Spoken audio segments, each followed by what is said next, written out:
जब सीईओ ने लड़की की कमर पर वो स्टार शेप का बर्थ मार्क चमकते हुए देखा तो वो एकदम शॉक में फ्रीज हो गया। ये वही लड़की थी जिसे वो 30 साल से ढूंढ रहा था। उसने तुरंत उसे अपने साथ घर ले जाने का डिसीजन लिया ताकि श्राप को तोड़ा जा सके। उसके परिवार पर पीढ़ियों से एक भयानक श्राप था जिस वजह से परिवार का हर वारिस 30 की एज से पहले मर जाता था जब तक कि उसे एक लड़की न मिले जिसके पास वो स्टार शेप का बर्थ मार्क हो जो उसके बॉडी पर बने क्रेसेंट से मैच करता हो। सिर्फ तभी जब उनके मार्क्स आपस में जुड़ते और वो 7 रातें साथ बिताते तभी श्राप टूटता। लेकिन उसकी एक बड़ी कीमत थी, अगर श्राप टूटता तो लड़की की डेथ हो जाती। अब उसका 30वां बर्थडे पास था और अगर उसे अपनी डेस्टिन्ड वन नहीं मिलती तो उसकी मौत भी तय थी। सालों से उसने सैकड़ों लड़कियों को बुलाया जिनके मार्क्स सिमिलर थे लेकिन कोई मैच नहीं हुई। कुछ ने फेक बनने की कोशिश भी की और जब उनका सच सामने आया तो उसने उन्हें मरवा दिया। उसी वक्त बाहर से शोर सुनाई दिया। एक औरत को उसकी स्टेप मदर ने धक्का देकर आगे कर दिया, सोचकर कि ये भी एक और नकली लड़की होगी। सीईओ उसे मारने की तैयारी कर ही रहा था लेकिन तभी लड़की का बर्थ मार्क गोल्डन लाइट में चमकने लगा। वो हैरान रह गया। उसने इंसिस्ट किया कि वो उसे अपने साथ विला ले जाए लेकिन लड़की डर के मारे पीछे हट गई। जब उसने अपना मार्क उसकी तरफ बढ़ाया और दोनों के निशान छुए तो जैसे उस पर कोई असर हो गया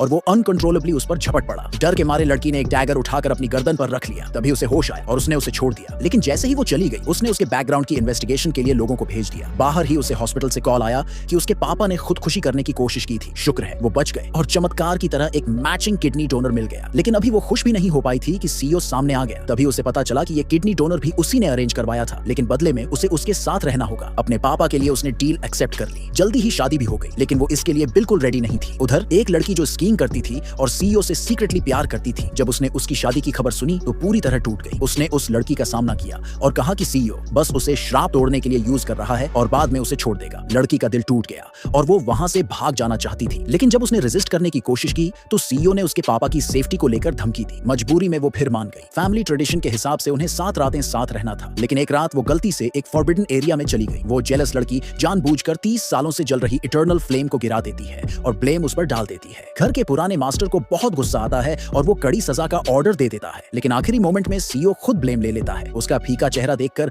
लड़की गिल्ट और कंफ्यूजन से भर जाती है। अब तक तो उन्हें कुछ दिन ही साथ हुए थे फिर भी वो उसकी इतनी प्रोटेक्शन क्यों कर रहा था। दोनों ने ये बात नहीं मानी थी लेकिन उनकी फीलिंग्स बदल चुकी थी। उस रात लड़की ने सॉफ्टली उसकी चोटों की केयर की। वो बस डार्क रूम में दिखी वियर्ड चीजों के बारे में पूछने ही वाली थी कि अचानक कर्स फिर से एक्टिवेट हो गया। सीईओ अचानक गिर गया और होश खोते हुए उसके ऊपर गिर पड़ा। अगली सुबह जब उसे होश आया तो उसने देखा कि लड़की सेफ है, उसे कुछ नहीं हुआ। वो शॉक्ड रह गया और तुरंत मास्टर से पूछने दौड़ा कि क्या कर्स का असर खत्म हो गया है लेकिन मास्टर कुछ कह पाता उससे पहले लड़की आ गई। वो जल्दी से छुप गया। फिर उसने सुना लड़की उसके लिए एक प्रोटेक्शन चार्म लाई थी जो उसकी लाइफ कम कर सकता था। फिर भी उसने इंसिस्ट किया कि वो उसे देना चाहती है। उसी मोमेंट में सीईओ को रियलाइज हुआ कि वो सच में उस लड़की से प्यार करने लगा है और उसे टाइटली पकड़ लेना चाहता था। लेकिन जैसे ही दोनों अपनी फीलिंग्स एक्सप्रेस करने वाले थे श्राप बिना वार्निंग के फिर से टूट पड़ा।